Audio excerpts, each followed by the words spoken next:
नमस्कार, प्रणाम, महादेव। मैं फ्यूचर एजुकेशन हब की तरफ से कौशल द्विवेदी आप लोगों के बीच में पुनः एक बार।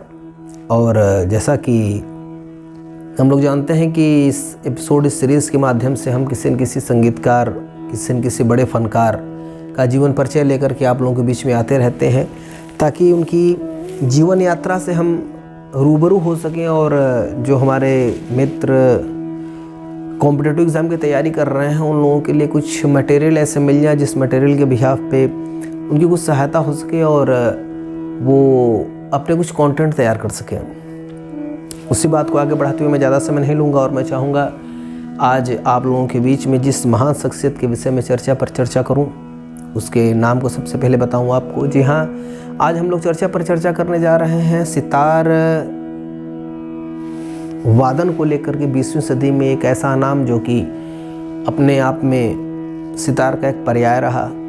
जी हाँ, निखिल बैनर्जी साहब, जो कि विलायत खां और रविशंकर और निखिल बैनर्जी, इन लोगों की जो एक तिकड़ी चलती थी, आप मान लीजिए वो जो टाइम पीरियड था, तीनों लोग का समय काल एक ही रहा और तीनों की अपनी अपनी विधा थी और तीनों अपने अपने एक विशेषण के कारण ही अलग अलग पहचान रखते थे। कोई किसी से अच्छा नहीं था और कोई किसी से बुरा नहीं था। सबकी एक अपनी अलग यूनिक वादन शैली थी और इतनी क्षमता सबकी वादन शैली में थे कि हर कोई अपनी शैली के माध्यम से लोगों को अपनी तरफ आकर्षित कर सके। तो निखिल बैनर्जी के जीवन परिचय के बारे में थोड़ा सा जानने का प्रयास करते हैं। निखिल बैनर्जी का संबंध कलकत्ता से रहा, कलकत्ता के ब्राह्मण परिवार से रहा और इनका पूरा नाम था निखिल रंजन बैनर्जी। जी हाँ, इनका जन्म जो है वह 14 अक्टूबर सन 1931 को कलकत्ता में होता है और जिस परिवार में इनका जन्म होता है वह परिवार संगीत से जुड़ा हुआ परिवार रहता है। और जैसा कि आप लोग जानते हैं, कलकत्ता हमारे देश का एक ऐसा राज्य है जहाँ पर संगीत जो है वह घर घर में समाया हुआ है, या फिर आप ये कह लो कि वहाँ पे वातावरण संगीत का बहुत ही अच्छा और बहुत बड़े बड़े फनकार जो हैं वो कलकत्ता की उस पावन भूमि से निकले हुए हैं। उसमें से ही एक हमारे निखिल बैनर्जी जी थे, जिनके पिता का नाम था जितेंद्र नाथ बैनर्जी। जितेंद्र नाथ बैनर्जी जी जो थे वो स्वयं एक सितार के अच्छे प्लेयर थे और अपने सानिध्य में सबसे पहले अपने पुत्र को उन्होंने सितार की बेसिक शिक्षाएँ दी और निखिल बैनर्जी उस विधा को बहुत ही शीघ्रता के साथ सीख भी रहे थे और होनहार बलवान के हो तुजुरोपात, जैसा कि एक लोकोक्ति है हमारे यहाँ, उसी लोकोक्ति को सच साबित करते हैं और महज 9 वर्ष की आयु में ऑल इंडिया रेडियोज़ पे अपने प्रोग्राम को देते हैं या सुअवसर इनको प्राप्त होता है। क्योंकि उस समय 1940 वगैरह के टाइम पीरियड में जो व्यक्ति ऑल इंडिया पे 9 वर्ष की अवस्था में अगर अपने प्रोग्राम को दे रहा था तो वाकई बहुत बड़ी बात थी।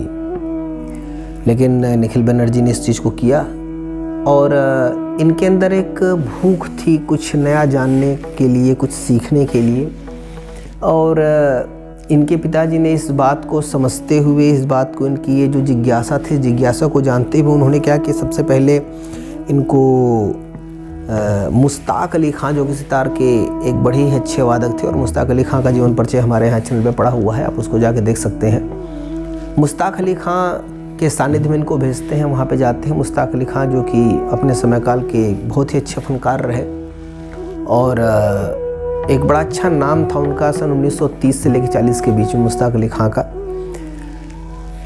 मुश्ताक अली खां से बारीकियों को सीखते हैं, चीज़ों को जानते हैं, किंतु इनकी जो प्रबल इच्छा थी वो थी अलाउद्दीन खान साहब से सीखने की, जो कि मैहर घराना के आप कह लें संस्थापक माने जाते हैं।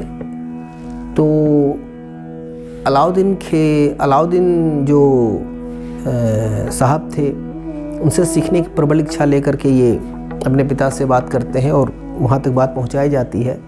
लेकिन अलाउद्दीन साहब के पास इतने शिष्य थे उस समय कि वो और ज़्यादा शिष्यों को एफर्ड नहीं कर सकते थे, क्योंकि उनकी शैली, उनकी विधा बिल्कुल अलग थी। अलाउद्दीन खान साहब गुरुकुल विधा की तरह शिक्षा दिया करते थे, बच्चों को अपने पास रखना, उनका खाना पीना, पढ़ना लिखना जो कुछ भी है सब उनके सानिध्य में होता था, उनकी गाइडलाइन में होता था। तो अलाउद्दीन खान साहब जो थे वो इस चीज़ के लिए तैयार नहीं थे कि और स्टूडेंट्स को लिया जाए, क्योंकि उनके पास व्यवस्था उतनी नहीं थी। तो उनके सुपुत्र अली अकबर खान जो हैं, उनसे इन्होंने कुछ बारीकियाँ कुछ दिनों तक सीखी, जानी, समझी, और अपने प्रोग्राम ऑल इंडिया रेडियोज़ पर इनके चलते थे, तो उस प्रोग्राम को देते रहते थे।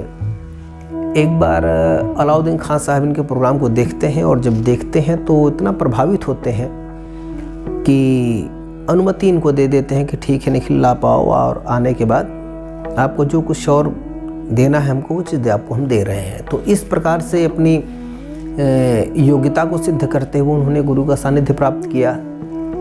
और फिर अलाउद्दीन खान साहब एक इतने बड़े जौहरी, जो कि उस पत्थर को घिसने के बाद एक नायाब हीरा में कन्वर्ट कर देते हैं, और जीवन पर्यंत जब तक निखिल बनर्जी साहब जीवित रहते हैं तब तक अलाउद्दीन खान साहब की वो जो छवि है और वो जो आशीर्वाद है वो इनके सितार वादन में दिख रहा होता है।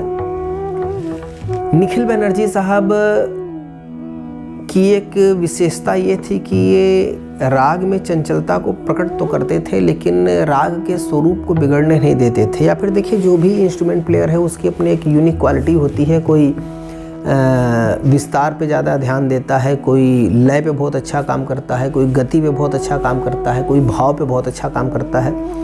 तो इसी प्रकार से इनका मुख्य जो केंद्र था वह सौंदर्य था, कि राग के सौंदर्य का विस्तार किस प्रकार से किया जा सके, और जो बाकी चीज़ें थी उस चीज़ को एक्सप्लेन किया करते थे, और जो इनको बिल्कुल यूनिक बनाया करती थी। एक ऐसा फनकार जो कि लोगों के दिलों पे राज कर रहा था, वो एक छोटी सी उम्र में, एक बहुत कम समय में अपने चाहने वालों को छोड़ करके 27 जनवरी सन 1986 को चले जाते हैं, शरीर त्याग देते हैं अपना। किंतु इस छोटे से समय काल में इन्होंने अपना जो स्थान लोगों के दिल में बनाया वो आज भी कम नहीं, और लोगों के हृदय में इनके प्रति आज भी वही सम्मान है। भारत सरकार ने इनको मरणोपरांत सन 1987 में पद्म विभूषण का पुरस्कार इनको देती है। 1968 में इनको पद्मश्री का पुरस्कार मिला होता है। सन 1974 में इनको संगीत नाटक अकादमी द्वारा सम्मानित किया जाता है। तो सरकार ने समय समय पर इनका सम्मान दिया, लेकिन एक कलाकार के लिए जो सबसे बड़ा सम्मान होता है वो ये होता है कि हम उसके कला की कद्र आजीवन करें, और एक कलाकार अपने कला के माध्यम से अमर होता है। आज भी जब हम YouTube के माध्यम से, किसी रिकॉर्डिंग के माध्यम से निखिल बनर्जी को सुनते हैं तो यकीनन निखिल बनर्जी का फिर से जन्म हो जाता है। वो हमारे लिए इस दुनिया को छोड़ के, इस धराधाम को छोड़ के गए हुए नहीं होते हैं, बल्कि उन स्वरों के साथ वह पुनः एक नए जीवन के साथ जी रहे होते हैं हमारे साथ। और कला की सबसे बड़ी खूबी यही है कि कला कलाकार को मरने नहीं देती, और अनंत काल तक एक कलाकार जीवित रहता है, चाहे वो तानसेन के स्वरूप में हो, चाहे निखिल बनर्जी के रूप में हो, या फिर अन्यत्र जितने भी कलाकार हैं। कुछ जगहों पे मिलता है कि निखिल बनर्जी ने कुछ प्रयोग भी किए, जिसमें इन्होंने सितार में जो अमूमन 7 तार होते हैं उसकी जगह पे 8 तारों का भी प्रयोग किया। कुछ जगहों पे 8 तारों के सितार का भी प्रयोग उन्होंने किया, बजाया और उस चीज़ को सिद्ध किया। तो इनके बारे में एक छोटी सी जानकारी, बहुत जानकारी तो इनके बारे में इतने कम टाइम पीरियड में दिया भी नहीं जा सकता, क्योंकि यूनिक पर्सनालिटी ये लोग रहे। लेकिन जो चंद शब्दों में, चंद लाइनों में जो मुझे लगा कि नहीं, एक आउटर लाइन जो बताया जा सकता है वो बताने का मैंने प्रयास किया। अगर मेरा ये प्रयास आपको अच्छा लगा हो तो आप अपना प्यार दीजिएगा, लाइक, कमेंट और शेयर के माध्यम से। अगर आपने चैनल को सब्सक्राइब नहीं किया है तो प्लीज़ आप चैनल को सब्सक्राइब कर दें। और आप लोग इस प्यार के लिए बहुत बहुत धन्यवाद। अगली बार फिर मुलाकात होगी, तब तक के लिए महादेव प्रणाम।